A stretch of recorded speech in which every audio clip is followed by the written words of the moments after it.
Ladies and gentlemen, you're watching a new episode of ECLECTICKA. I'm Michael, and today we've got Dean, we've got Keisha V, and we've also got Charles. How you guys doing today? Pretty good. Well, thanks. How are you? Awesome. And also, we have a special guest today. Dean, will you please do the honors? Love to. He worked for many years as an editor for Marvel and Jim Lee's Wildstone Productions. He's presently at Scholastic and has a number of creative projects we're going to hear about in the mill. So welcome to the show, the first guest of Season 3 of ECLECTICKA, the legend, Mr. Mike Rockwitz. Thank you, Dean. Thank you, Dean. Pleasure for me to be on this fine show, the first episode. Thank you. Get you on it for 7 months. Oh man. So it's a new year, it's a new season, and all the shows are out. And we start off with the legend. Yeah, so let's start out starting out with a legend, but also starting out with our critique. We had all our predictions, but now we know what else is going on, so we're going to get into that today a little bit as well. But Mike, how did you get into the industry? How did you get into this whole comic book world? Well, I was in high school in 1985. There was a program called City as School, and I was closed out of it because the Marvel internship had already closed out, but someone had graduated from my high school, was currently an assistant editor at Marvel, and he was able to get me in. So at 17, I went to work for Marvel down on 387 Park Avenue South, and I walked in the door, and it took me about 10 or 11 years for them to finally throw me out. But I started off as just basically a gopher. I was making photocopies, getting coffee, filing fan mail, opening up fan mail, and organizing it by title, and just doing whatever errands the editors had asked of me. And it was pretty amazing because one day you're in high school, and the next day you're holding Barry Windsor Smith pages. You're working with Herb Trimpe, and you meet Jim Shooter, who was about 7 foot tall. He still is 7 feet tall, it was just an incredible experience because you're a fanboy, and then all of a sudden you're now a worker amongst the professionals. So I loved it. And then when the internship ran out, in the summer, they hired me on as an editorial assistant for $4 an hour. I was like, they could have given me 25 cents an hour and I would have done it.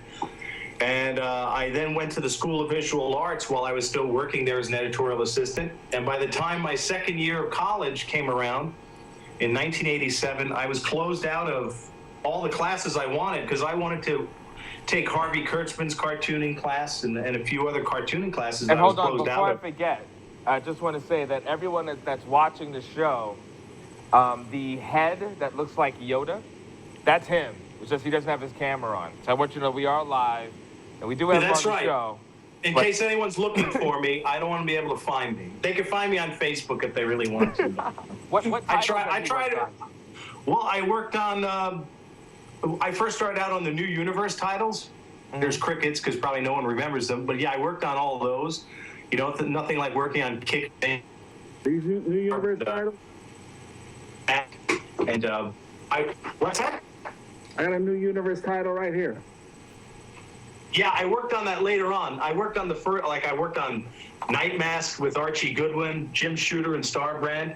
And I worked for an editor, Michael Higgins. I was his assistant editor. And then I worked on the Silver Surfer with Steve Englehart and Marshall Rogers. And then I just kept kicking around working on Marvel Comics Presents, which was the bi-weekly comic book title that had all of the, Wolverine, right, with Chris Claremont and John Buscema and Klaus Janson. Yeah, I mean... And go ahead, Dean, you're shaking your head. You're working with some big names, man. I mean, Chris Claremont, John Buscema, Klaus Janson, Dave Cochran, Al Milgram, they're all in here, and you were the assistant editor. Yeah, I was basically just a kid. I was 18, 19 years old and just showing up and doing my job, and I was rubbing elbows with these actual legends. I'm a legend in my own mind. But having the opportunity to handle the artwork, they would mail it in or they'd come in. and they tell you stories about the plot. You know, I work with some people who were kind of friendly. You know, like John Buscema was a blast to work with, and then you had to work with Chris Claremont, who was just, you know, he treated me like a peasant, and you know, like I was gum on his shoes, and you're like, oh, could you make me a copy of this? You know, he was just like, you know, whatever. I didn't hold any resentments towards him, but out of all of them, you know, most of the people were really cool to me. And that's why I kept wanting to show up to work. So, because, I mean, when you're a fan of the business and you get to actually work in the business and get paid to do what you love, wow, I was pretty fortunate. So, yeah, I worked with them, but at the time I wasn't awestruck. I just was there to do a job. And I was fortunate to work with some pretty incredible people. I mean, John Romita Sr. was right across the hallway from me, and this was the guy who was famous for Spider-Man. And I'd have to bring him cover sketches and talk to him. And I worked with George Russos, who was a colorist. Well, Mike, let me ask you this, because you've seen Sure. so much and you've experienced so much. Of what's going on right now with comic books, and, you know, comics have made the mainstream. You know, they're in the mainstream now, more than ever before in the history, because of a lot of the films, the toys, Right. the cartoons. Is it going to peak, in your opinion? You know, peak in bursts, or do you feel it's going to keep going, or it's going to settle where it's at and kind of stay there? Well, from what I've seen, and granted, I haven't seen that much because going to a comics book store gives me hives lately because the medium is such a mess right now. I mean, the dilution of talent to just crank out as many products to keep the marketing machine known as Disney and, you know, Time Warner or Warner Brothers, whatever it is, going to, it's pretty much like a Play-Doh factory. And it's hard to say if things are going to burst. I think if anything, the movies, people are just going to become desensitized to these blockbusters because, you know, like how many more Avengers movies can you do where people are willing to spend like 18, 20 bucks to sit in a room for 3 hours and be wowed? And, you know, I don't know if there's a real longevity for that. I mean, it's pretty cool to see like all these amazing characters come to life. But after a while, people get desensitized to it, much like, hey, after 40 years of reading Captain America, people stop buying it because, you know, how many more times can you tell the same story or retell it? I mean, with CGI and all the great actors, I mean, they could sell those movies for a long time. But as far as the actual print books or digital books, I think they're just being used as a way of promoting the movies now, not the other way around. Well, it's interesting you mentioned that because we have predictions from 2015 into 2016 because of the big break for the shows. And it got to a certain point where even as fans, we got tired of a lot of the shows. You know, Right. that, like, for instance, Arrow. Arrow started out really, really slow, but built up. The core was there was great action scenes. But then when you have shows like The Badlands and, you know, other shows that even took it to another level, now you look at Arrow and it's like, oh, okay, this is all right. And you can see as far as the writing, it seems like they don't know where to go. Right. You They know, don't. and you were saying that too, Charles, right? That you feel Yeah, that. if you take and you look at the plot of Arrow, you look at the movie Spider-Man, even, you know, they all follow, it's like a superhero soap opera. You know what I mean? It's Right. like you got to have the love story. You know what I mean? It's like everything, you have to have the love interest, the love story, and it seems like it kind of crisscrosses and misses the whole plot of the comic book, you know, story. And it's like everyone is following along the same lines. And it's like you watch one show and then you watch the other one. It's the same effing plot, people just running around in different uniforms. It's kind of sad. It's kind of sad. There's like no variety, you know what I mean, when it comes to the writing. And I know there's great scripts and stuff out there, there's great writers, but it's like sort of like in the video game industry. You know, Grand Theft Auto was popular, right? Busted all kind of records. That game became popular, everyone had to have Grand Theft Auto.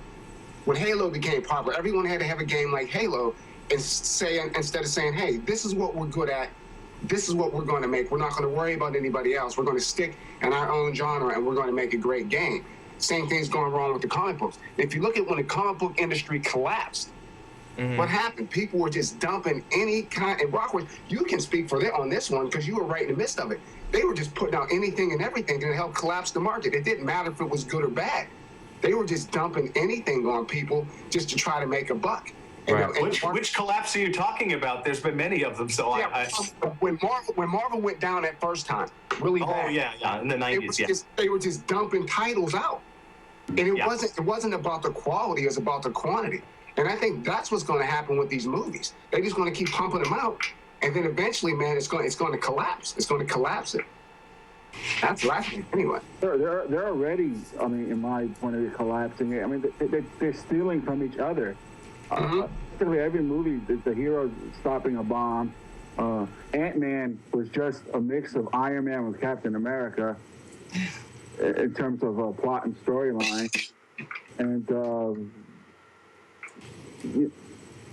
I don't know. I'm not impressed with anything coming out. I know Deadpool made a lot of money, but that's because it goes back to what I've said before. It's just give the fans what they want. You know, Deadpool was pretty much just like the comic, just like Dick Tracy was, pretty much stuck to the deal. Then you look at the Fantastic Four, they went and changed everything, and it bombed. Oh. You know? Part of the Deadpool success, though, was that for almost 10 years, the fans have been harassing Fox and Marvel about making an accurate movie for this character because they were so irate on how he basically just got horrified, abused in that Wolverine Origins one. It's messed up so bad. With every Messed up so bad, the movie. Yeah. I mean, I just saw a press release where Ryan Reynolds was talking, and he actually spoke about what happened. He had warned the movie producer of what was going to happen if people saw that Baraka Pool nonsense. And he was like, listen, I don't think the fans are going to like this. And when they debuted it, I think in Canada, they had called him to fly him back up to reshoot that final nonsense scene of the mouth opening up and him going shh, because the reaction they had to the test when they first tested out for the fans was so negative they had to change it. So he knew he was destined to correct this wrong. Yeah, it was bad. So I'm happy that he got the opportunity to go ahead and do it, because I had felt for a long time he would be the only actor that could really truly encompass that character and not be just some random goofball, but actually put some kind of form to the madness. And I saw it. I was very happy. I have not been that satisfied for a comic film in a very, very long time. So I wish him the best of luck with that.